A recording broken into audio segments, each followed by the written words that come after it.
Okay, hello everyone. Salam, namaste, adab.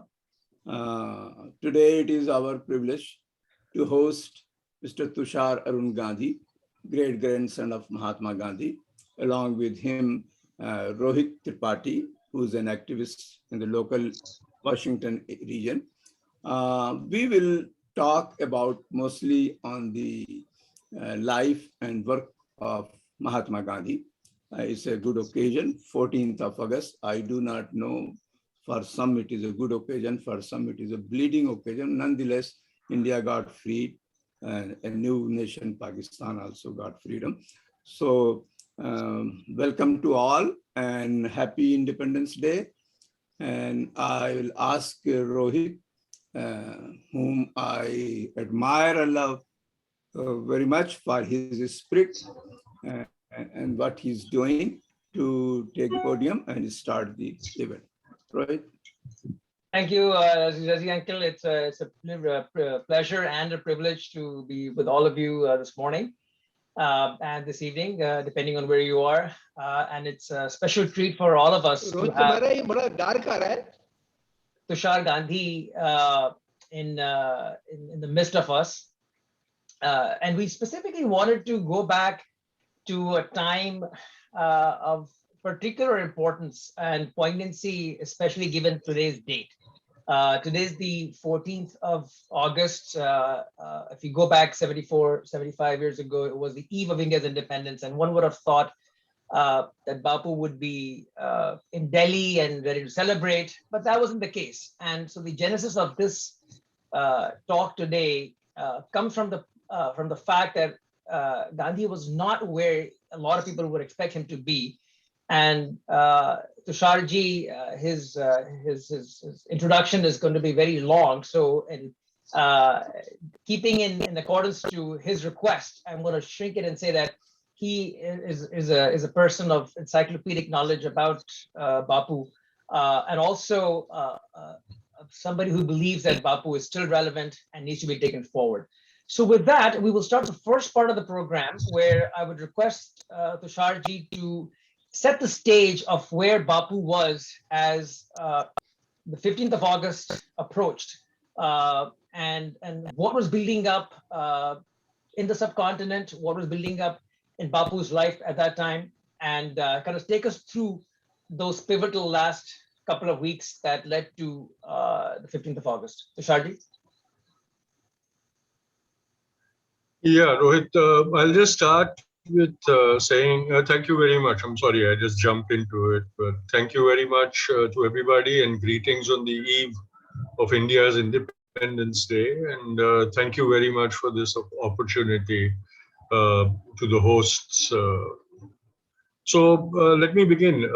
August was a tumultuous month. Everybody knew that independence was going to happen, transfer of power was going to happen, along with partition. Pakistan was also going to be formed from a part of India. And that was a tragedy that Bapu very dearly wanted to avoid. But so August was a huge challenge for India and the subcontinent over here. And it proved to be that way because every day brought problems along with it.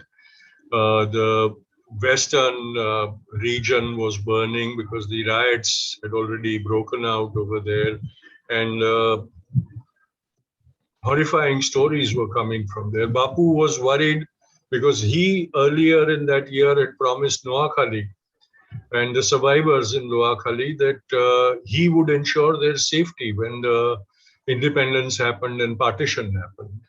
And he was worried that the repercussions of the rioting in the West would also affect Noakhali. So in the back of his mind, he was preparing that I must be in Noakhali at the time of the transfer of power so that with my presence, I can guarantee the safety of those who are still of the minority community in that area, whom I have promised that they will be secure.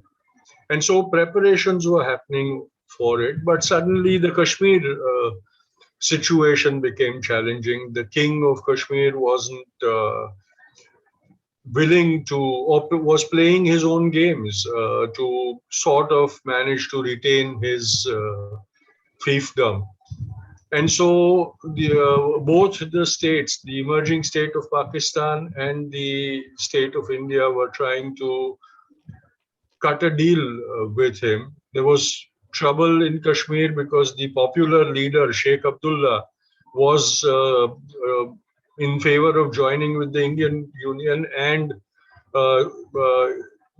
forming a democratic state of Kashmir. So he was imprisoned by the prince. The prime minister of Kashmir was playing his own games, and so a lot of intrigue was happening. And initially, Panditji wanted to go to Kashmir to resolve the situation, and the king refused to permit him. Then Sardar Patel was deputed, and the king refused Sardar Patel also. Finally, Bapu offered himself, and the king said yes, but he cannot come as a public figure. He has to come on a private visit.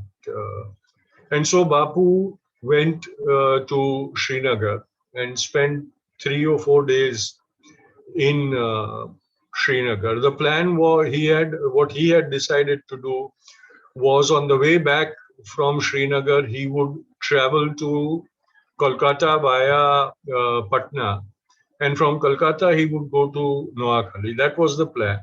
So he spent 3 days in Srinagar, met the king, the royal family, met the prime minister of Kashmir, went and met Begum Abdullah to show his solidarity with the people's movement. And because he was gagged by an order saying that he could not do public rallies and things, he had suspended his public prayer meeting and post-prayer speeches for the first time. So the prayers would happen in private only. And then from Srinagar, because the land route meant that you had to go into what would soon become Pakistan, Bapu traveled through that area and reached Lahore. And on this 7th, he left from Lahore. On the way to Lahore, he stopped at Wah, the refugee. There was a transit camp set up for refugees at Wah on the border over there. And the refugees, there were thousands of refugees camped over there in a very sorry condition and very insecure. So they all flocked to Bapu and said, you have to protect us and you have to provide, we are in a terrible condition.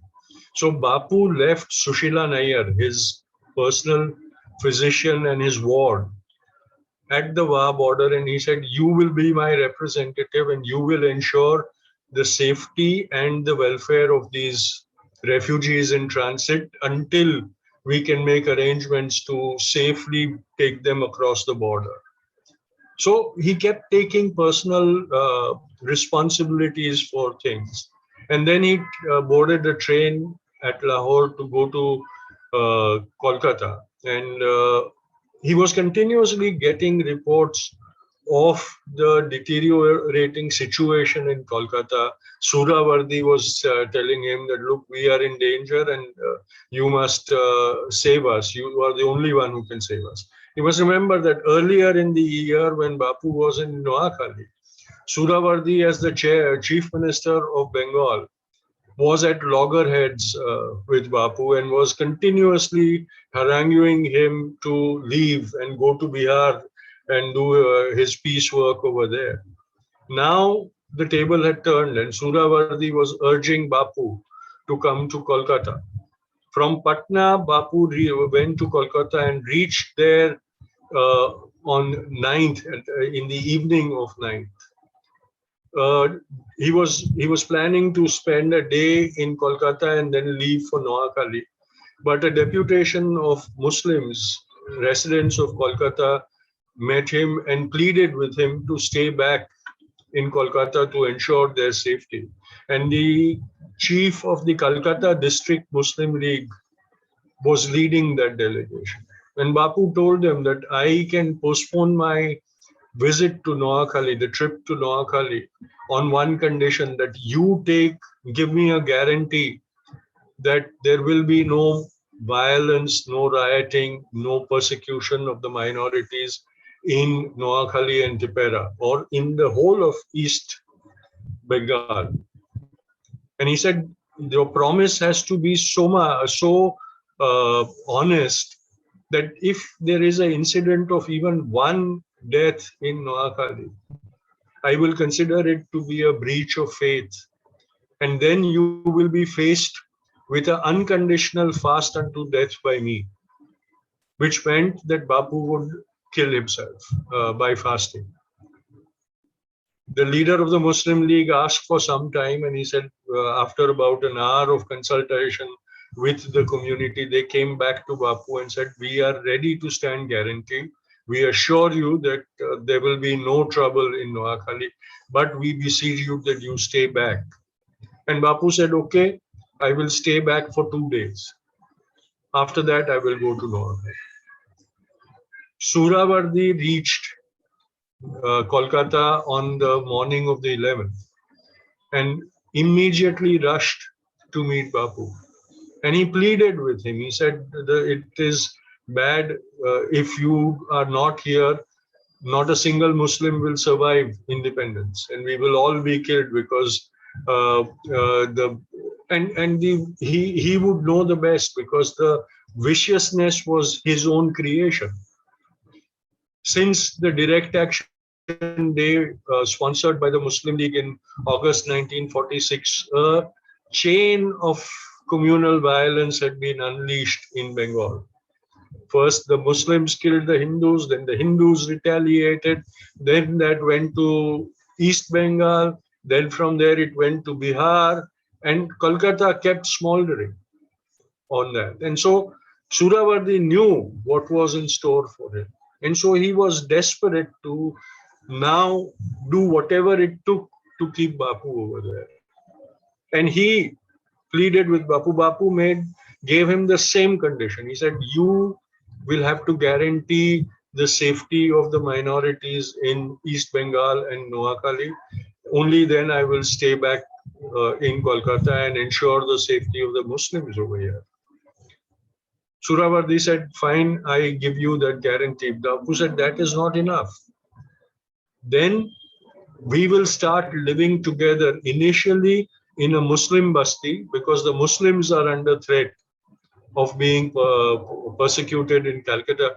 We'll move into a Muslim basti, preferably in the house of a poor Muslim, and start staying over there to ensure the safety of the residents over there. And once we are satisfied that we have normalized the situation over there and there will be no outbreak of violence, we will move to other parts, and sometimes in Hindu areas and sometimes in Muslim areas, ensuring that the safety of all communities and all human beings is guaranteed by our work. And he said, we will be willing to sacrifice our lives for the success of our objective. He said, so he told Suravardi, he said, I don't want your answer just now. Go home, talk to your family, and then decide and let me know what you decide. But once you decide, then it has to be 100%. I expect absolute honesty from you. And so on the afternoon of the 12th, Suravardi sent his emissary to Bapu with the acceptance of his offer. And they decided, Bapu said, okay, at 3 o'clock, we will move in the Beliaghata area, which was a very poor area of Calcutta, very densely populated, quite a dirty, filthy locality.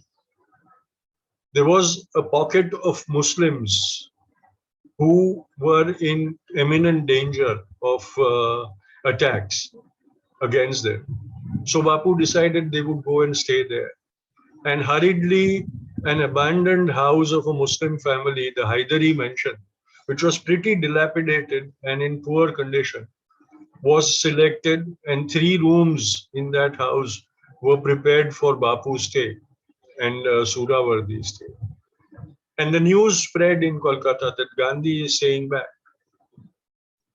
And he is going to live in a Muslim locality, ensuring the safety of the Muslims. So the Hindu fanatics got angry. And so when Bapu reached Haidari mansion, there was a mob of protesters, young Hindu hotheads, who had gathered over there to try and block Suravardi and Bapu and make them run away. And they confronted Bapu and they were very angry with him. And some of the anger was justified because in 46, when the direct action violence happened and what was later called the Great Calcutta Killings happened, Bapu could not reach Kolkata. Bapu was not, we must understand, Bapu was not one of those riot tourists like you see these days. You know, there's a riot happening and the Prime Minister and the President will do a flyby to observe what's happening.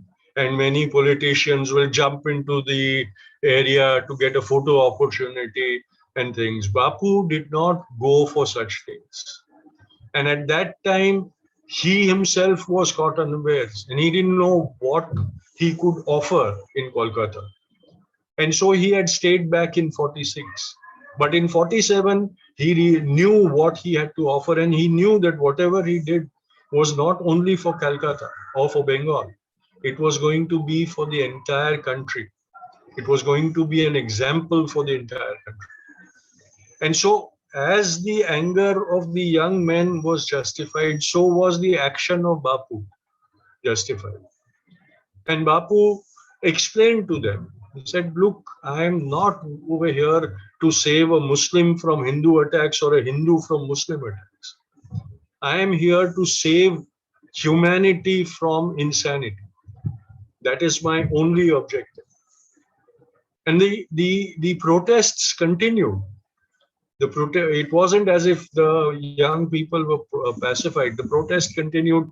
They would rise in intensity, then subdue a bit when they were, pacified. Then again flare up. It went on for 48 hours.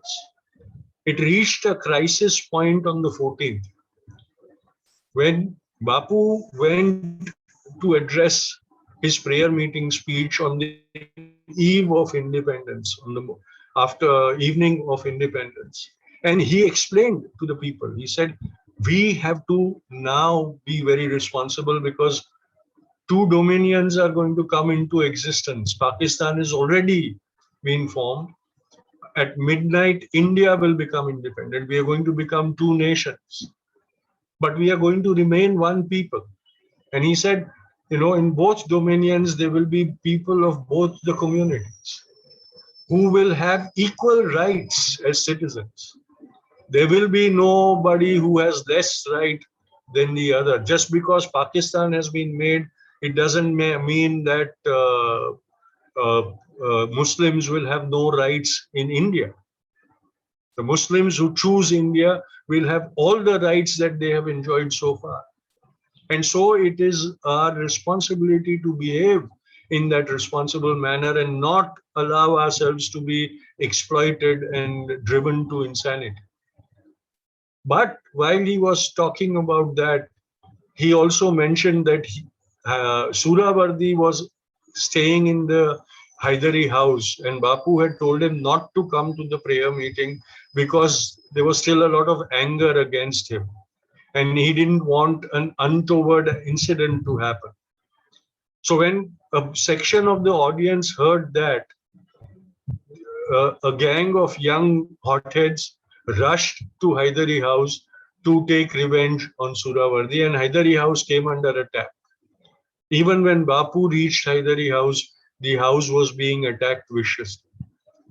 Bapu was escorted inside the Haidari house. And you must remember that at this point of time, when they moved into Haidari house, Bapu had given strict instructions that he would not accept police protection. And so the police were kept away from Haidari house.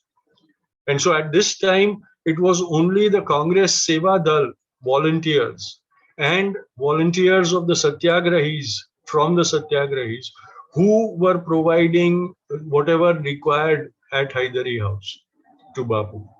So Bapu was escorted into Haidari House, but soon the mob started pelting the mansion with stones.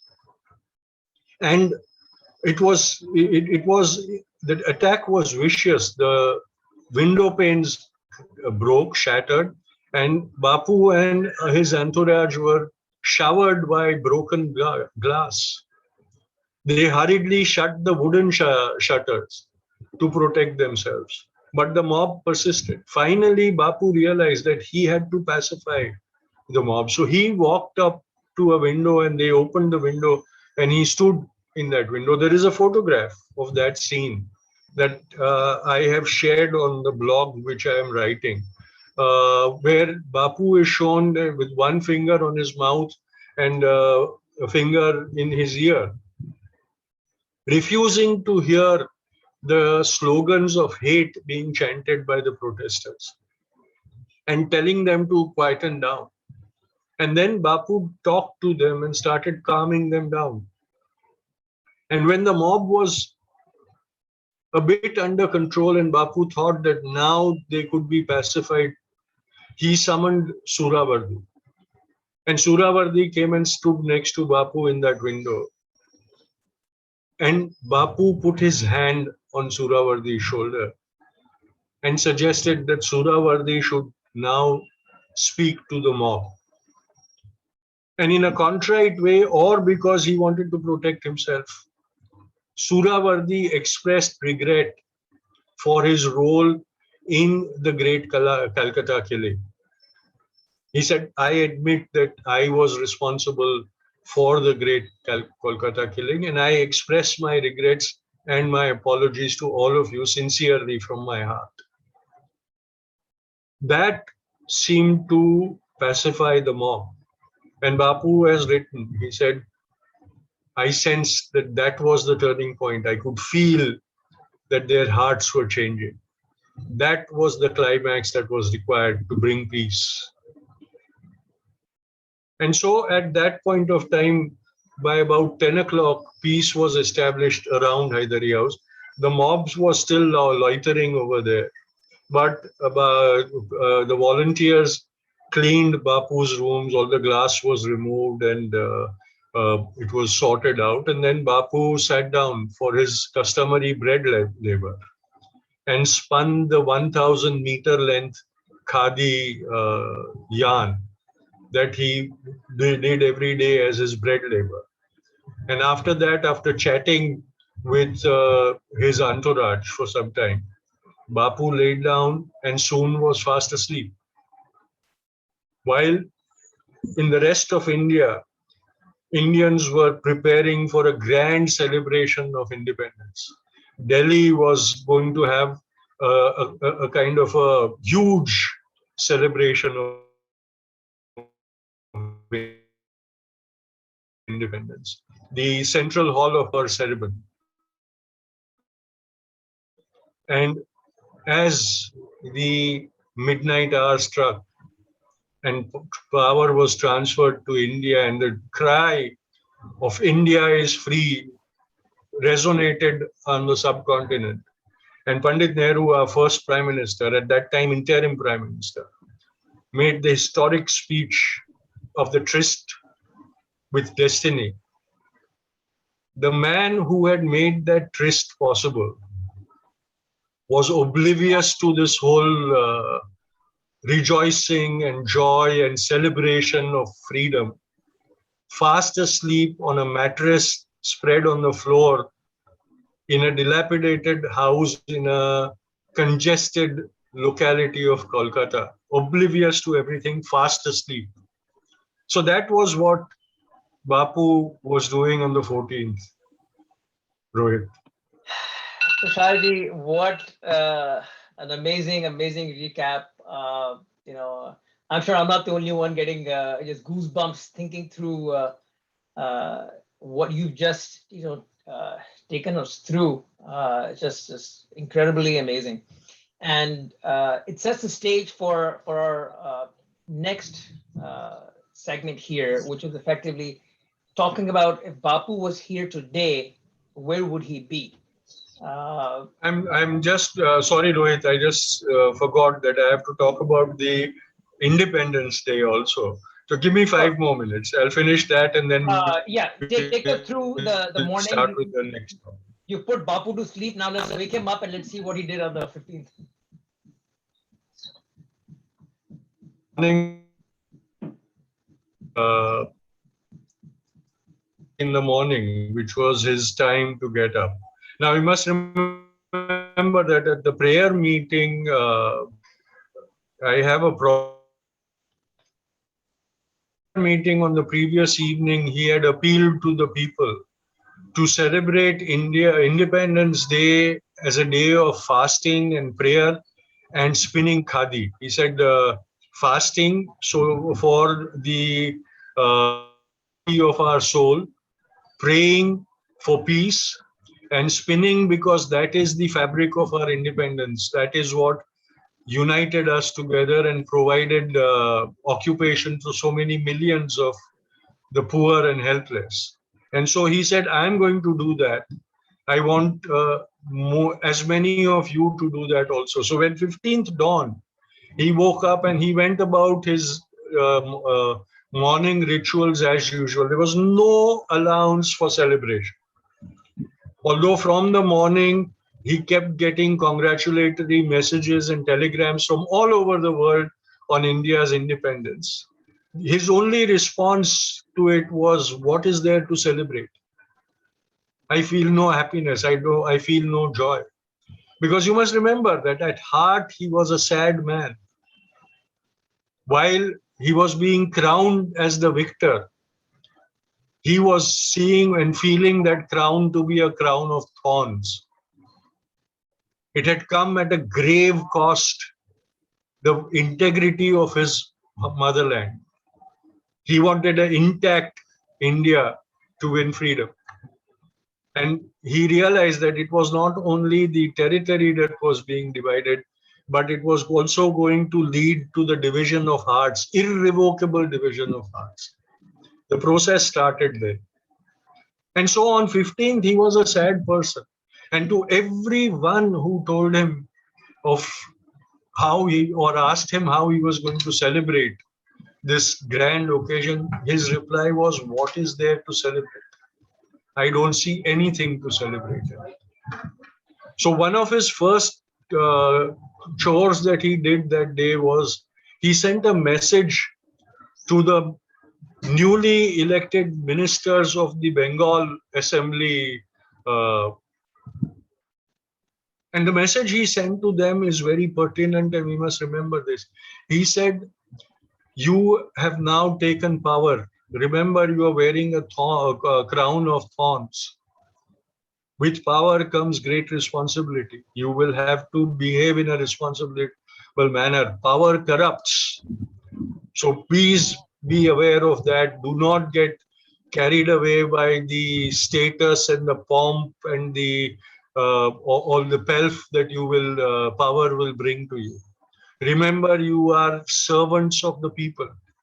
You are not their rulers. You are their servants, and you must serve them and do whatever is required in the service of the poorest of the poor and the most deprived of Indian citizens. That is your responsibility. So that was the first message that he sent out on Independence Day to the ministers of the government of Bengal. I hope every ministerial council of independent India, when they took the oath of office, were given a copy of that message that Bapu had sent to that first cabinet of independent India in Bengal.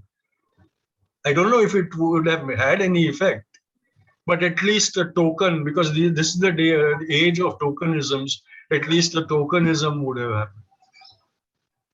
The second chore was, and it was an amusing incident that happened, in their euphoria, when the people of Kolkata went out onto the streets to celebrate independence, a huge mob of Kolkata residents went and gherowed the Governor House. and laid siege to it. And they infiltrated the governor house, driving the incumbent into a couple of rooms which were locked up, and said the mob forgot that they were not attacking the British governor's house. There was an Indian governor now. And so in independent India, C. Rajgopalachari, the first Indian governor of Bengal, was held hostage in his own governor house by his own countrymen Indians, who were so overjoyed with independence, they thought that this symbol of British imperialism has to be invaded. So that was an incident that happened in India. I wish today we had the courage to lay siege to the seat of power in India, in independent India, and make those people realize that they are not our rulers, but they are our servants who are supposed to serve us and the country. I wish we had that spirit today. But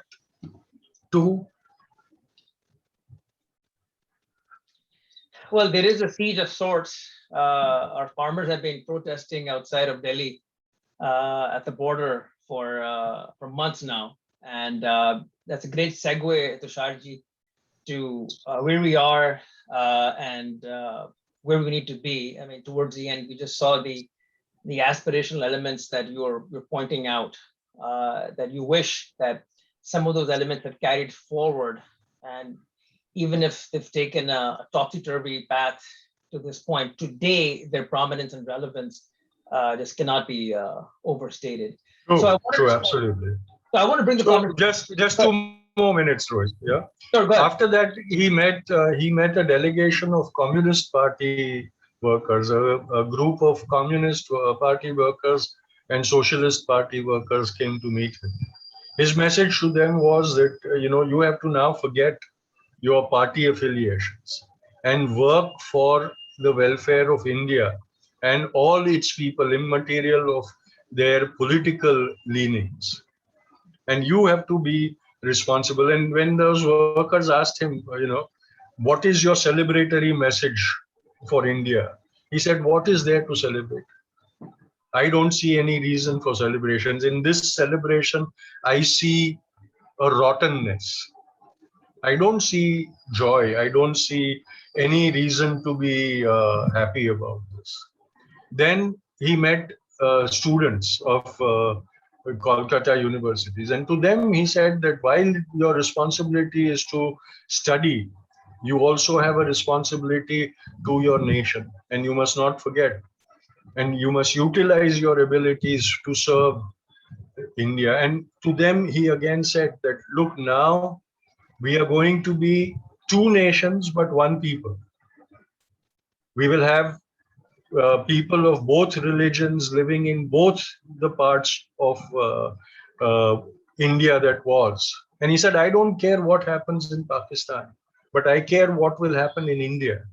And I want an India where, immaterial of their religious affiliations, everybody would be treated equal and enjoy equal rights and security and welfare. So these were the messages he gave. And then, of course, in the evening, he went for the prayer meeting and he congratulated the people. It was a mammoth meeting at that time. He congratulated the people. There was joy. There were Muslims and Hindus both together at that meeting, celebrating it. Muslims were hoisting the Indian flag. Hindus were carrying the flag of Pakistan. Both the flags had decorated the Maidan where the prayer meeting was happening and Bapuji's address was happening, and he congratulated. He said, this is the spirit I want. Immaterial of the two nations. We have to consider ourselves to be citizens of both the nations and treat them both with equal respect and loyalty. This is the India that I want to see. And if this India becomes a reality, I will celebrate that India. This was his continuous refrain on the entire day of the day when we became independent, a historic day. And I think somewhere in the back of his mind, he had realized that unless he kept hammering on that issue, that dream would not come true in India. And if we have achieved something spectacularly in 75 years, it is the spectacular corruption of Bapu's dream. Sadly. Tusharji, as we move to the next phase, I just want to set the stage intellectually how we can view where we are today. Gandhiji is often remembered biographically on his Jayanti, on his birthday, October 2nd. But I submit that August 15th should be a day when Gandhi is remembered as a movement leader, as an activist, as a political strategist as well. It is impossible to even if you want to use the word celebrate or remember, the choice is yours. This very important day in India's history, it is important to see it at least to some degree through the lens of a man who mobilized a nation that was only 14% literate at the time of independence. And my generation came almost a couple of generations after independence. So the perspective that I would like to share today is one of a combination of ideology that has inspired multiple generations of activists on a wide range of issues that Bapu felt were core to the concept of Swaraj, but also methodologically. That Gandhi gives an opportunity to leaders at every level to mobilize people with or without means. And it is this aspect of Gandhi that the small group that I'm part of, Young India, we want to push forward. And Tusharji has been a great mentor in kind of figuring out a way of making our ideas actionable. In 1941, Gandhiji summarized his constructive program in a book called The Constructive Program. And effectively, he laid out 18 different things through which any individual in any part of the country could effectively be part of the Indian freedom movement. He realized that as long as until people have a way of individually and collectively engaging with the freedom movement or some aspect of it, of Swaraj, they will not be part of the movement. They won't feel the part of the movement. And therefore, those 18 things, which included the fight against untouchability, Hindu-Muslim unity, education, prohibition, and the list is long. And I'll be happy to share that with whoever is interested, laid a framework for action for individuals. So Tusharji, I want to start this segment now, first looking at where Gandhiji would be as an individual today. You know him so well, through your family, through your studying of him. Let's start with the individual, and then we'll move to the activist / movement leader, and then to the political strategist. So as an individual, it's not a question whether Gandhiji would be on Twitter or not, but where do you think Gandhiji being today on the 14th of August, 2021? In Tihar jail. He would be in prison. Definitely. Because, you see, he would have been gearing up for the 75th year celebration of independence. He would have been working amidst the protesters against the CAA NRC proposal. He would have been for the last 12 months, he would have been sitting on the borders of Delhi with the farmers, fighting for their rights.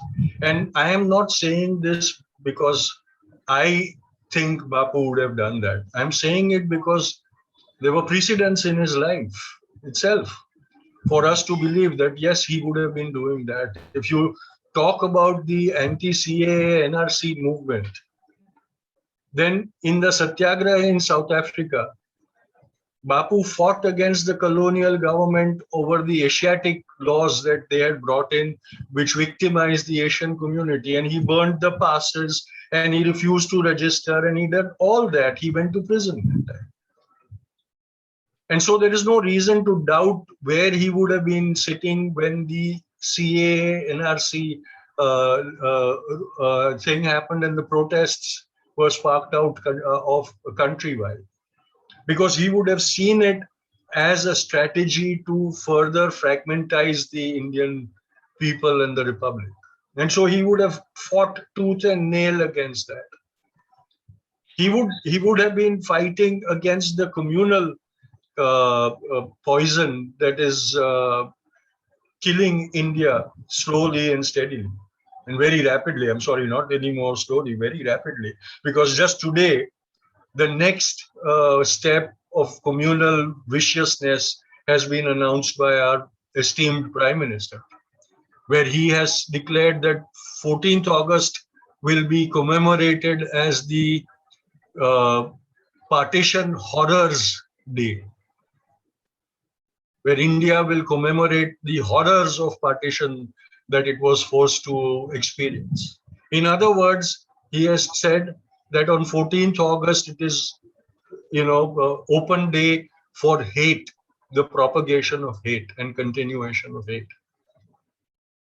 Yeah, And so this is not something that Bapu would have immediately reacted against. I don't see anything else that could have been done. So I am convinced, if you look at the farmers' agitation, Champaran and Kheda, Bapu was fighting for the farmers' rights against unjust policies and illegal actions of the colonial government.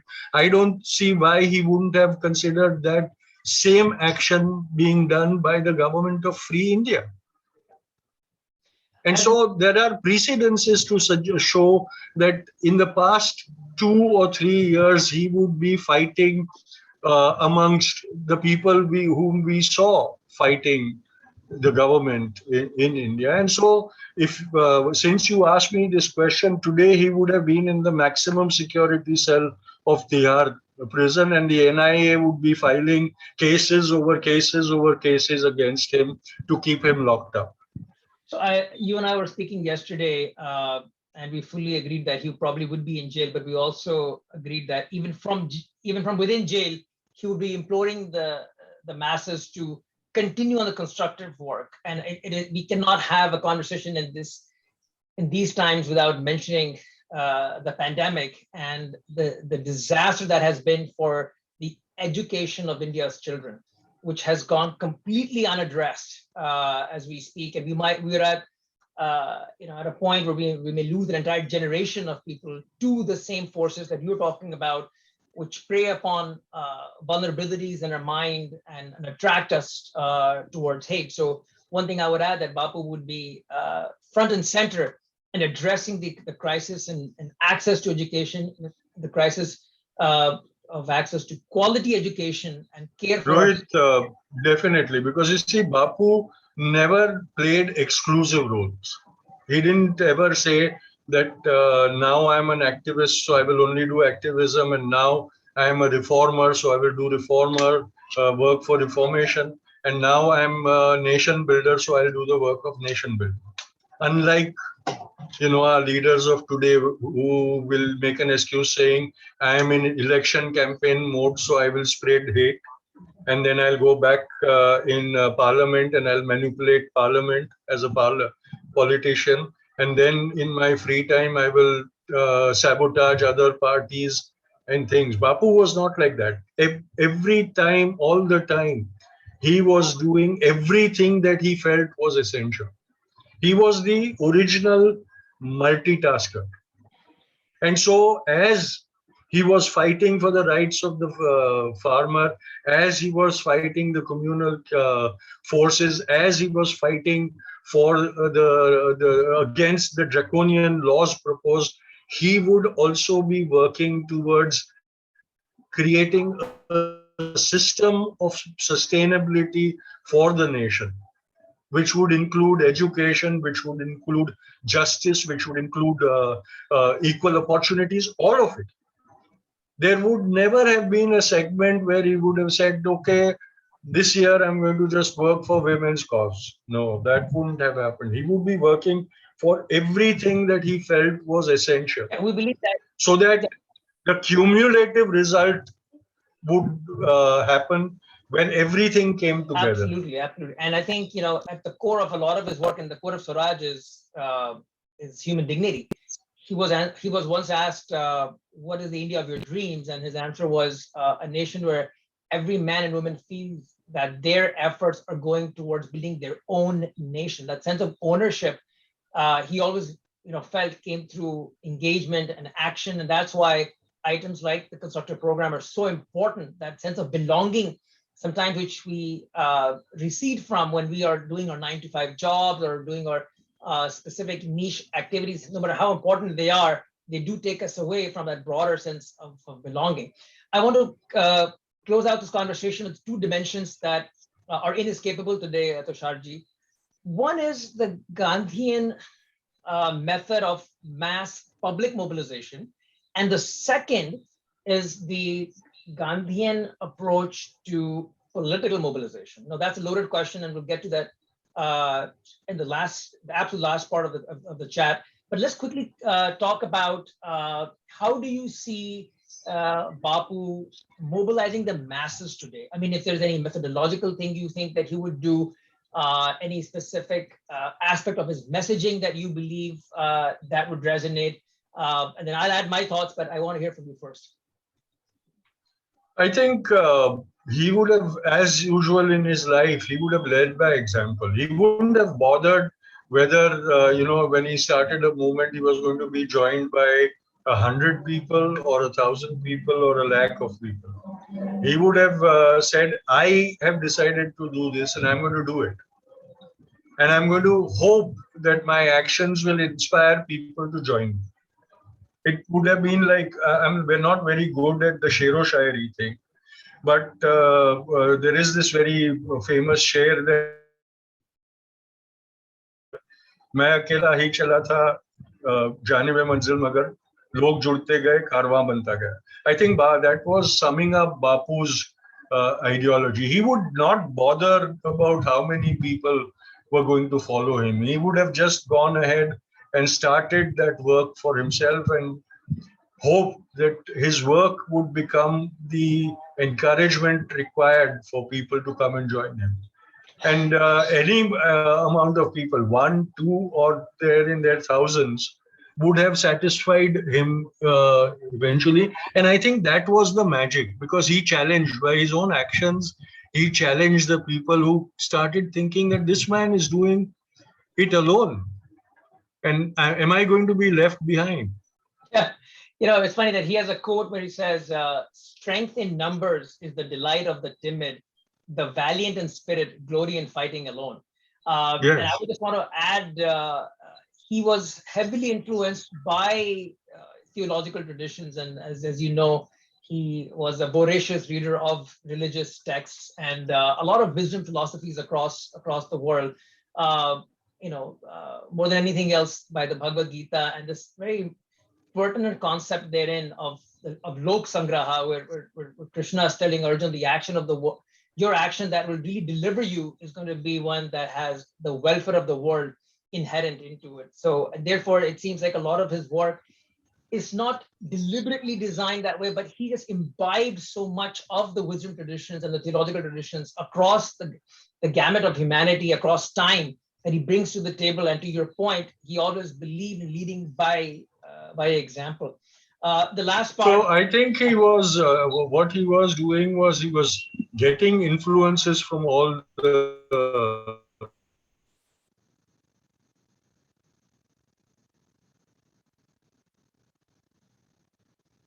Sharji, can you hear me? Got frozen, I think. Yeah. So, yeah. Tusharji, you were frozen for the last couple of minutes. If you want to repeat what you just said.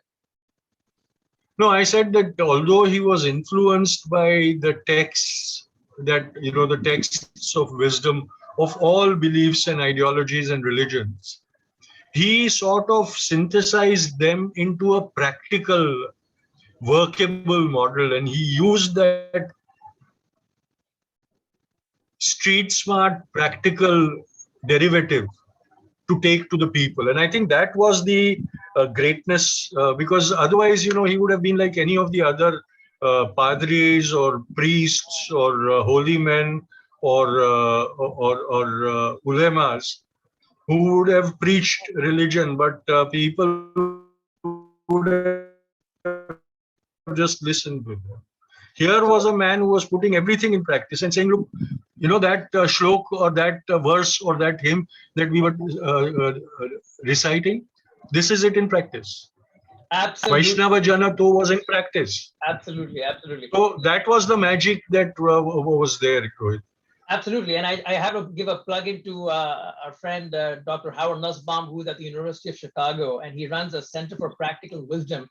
And he told me a couple of months ago that one of the starting points of practical wisdom is him showing the movie Gandhi to his students. So it's good to see that at least scholars, leading scholars of wisdom are still using Bapu. The last part of our conversation, Tusharji, which is perhaps going to be the most controversial, but we have to address it. You know, it's 2021. A lot of people on this panel have, in some corner, a sense of despondency. And that sense of despondency is not only coming from the fact that the cultural divisions that are emerging in India, which are reminiscent of 47 to some degree, the majoritarianism that tore apart the subcontinent back then. But also this time, the despondency is deepened by the fact that there isn't a political mobilization through which the broader aspirations of the people of India can be channeled. And I'm not giving you any unobvious hints here, but we know what political vehicle Bapu used to mobilize action in pre-independent India towards independence. That option seems to be on shaky grounds today, to say the least. Let's talk quickly about what Gandhi, the political strategist, would have done. Would you still have, I'm going to put this out there, come back from South Africa, join the Congress Party, or do something else? He would definitely not have joined the Congress Party of today. That is for sure. He would not have joined. He might have joined the Congress Party of his time, but definitely not the Congress Party of today. He would have tried to find a much better option, or he would have created his own option, because you know,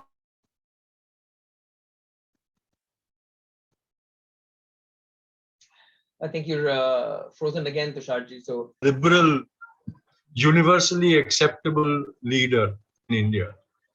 We have a very charismatic leader of the fanatics, but we do not have an equally accepted segment of the Indian populace. And I think Bapu shrewdly would have realized that vacuum in Indian leadership and would have filled that vacuum in the Indian leadership.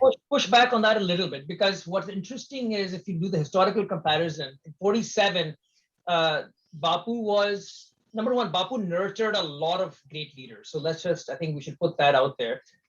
India was very lucky at the dawn of its independence. I mean, clearly seen through the Constituent Assembly composition, the first cabinet, and so on and so forth, that, you know, it's very lucky to have a tremendous set of founding parents, per se. If Bapu were to be here today, you know, one thing I hope he would do is to nurture that leadership. So to your point, the charismatic yet wrong-headed leadership that we may have today, the counterbalance would hopefully be a spectrum of leadership. Yes, at some point there is going to be a titular head of that, but the bench has to be broad, because you and I have seen that when we play this, you know, person versus person, personality versus personality game, you know, it becomes a game.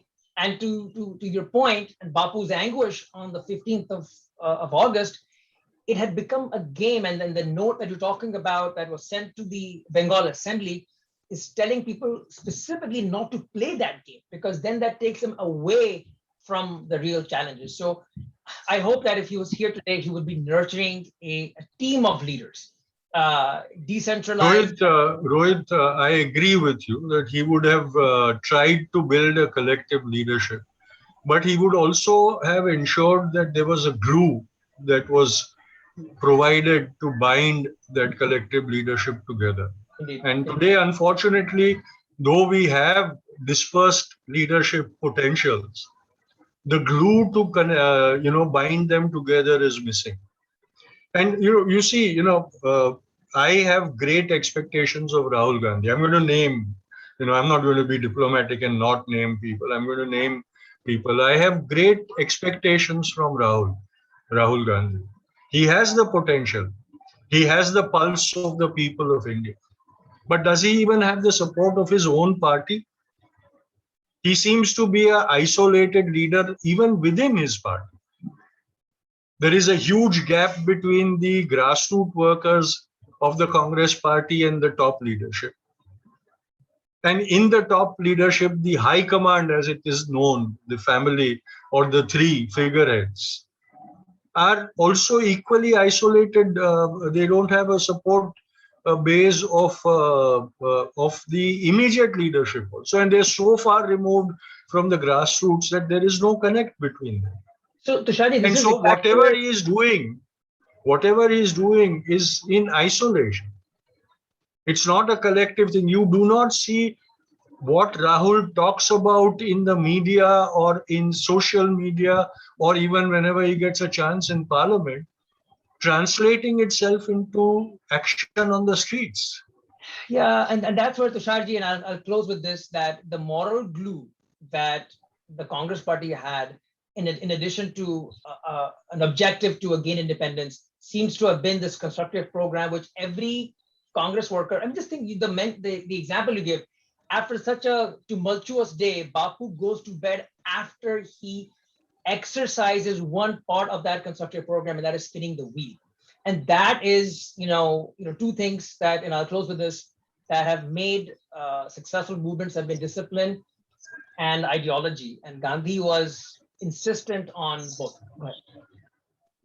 Rohit, before we close, I see there is a very interesting question and a very pertinent question asked in the comments section over here by Dr. Ahmed about the importance of caste and what would have been Bapu's thing. I think caste was, if we've talked about the triumphs of Gandhi, the question, the caste stigma, was the abject failure of Gandhi, the leader. And I think he would have admitted that his fight all his life against the caste prejudices and divisions in India, he miserably failed to resolve those, and those remained that way. And today, what we are seeing on caste is not because of the tradition of caste prejudices that we inherited. Of course, a major cause is that. But in independent India, the politicization of caste has created a bigger mess than the tradition of caste superiority and hierarchies. So Tusharji, let's, because we have to set aside a time frame for the question and answer session. So let's giving you both a minute each for a concluding statement, so that then we can put in a different mode with the audience. They can ask questions directly. It will be moderated. So please. So I'll go first because Tusharji, I want your word to be the last word. I think as we look at India's 75th Independence Day, 74th anniversary, however you want to mathematically look at it, as Tusharji and I have talked about the ongoing challenges that we face, that in some situations have deteriorated sadly since 47, or are now presenting themselves in a much more intractable fashion. I do want to close on a note of optimism. And the optimism is that as long as there is at least one person in India who still believes that Gandhi is relevant, his methodology is viable, and they are ready to put themselves in the position to lead by personal example, I think India is in still good shape. I always see the glass full.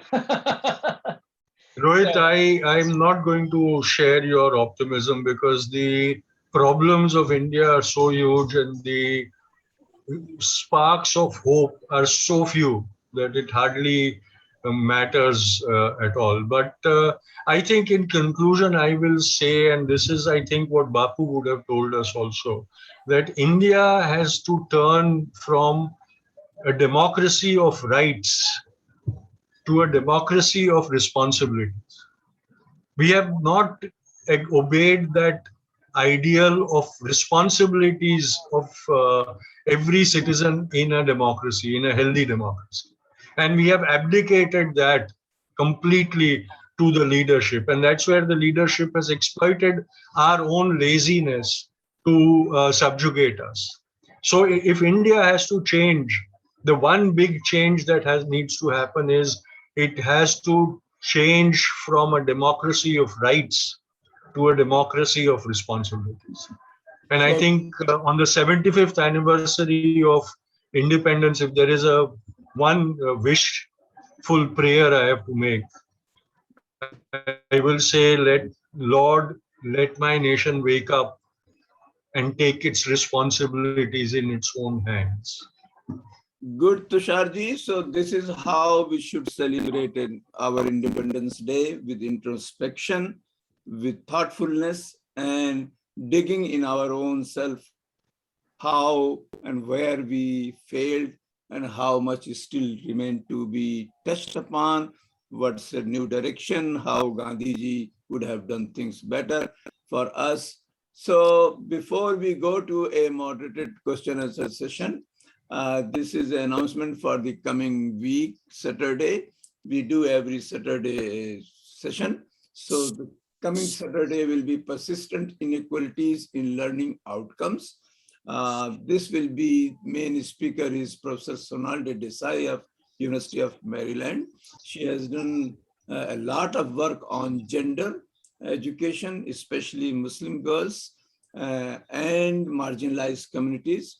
And she will be helped by Professor Rakesh Basan, who is a very famous professor at IIM Ahmedabad, who was a Sachar committee member also and wrote the report on the minorities, as well as from with the help of Professor Ashwini Tambe.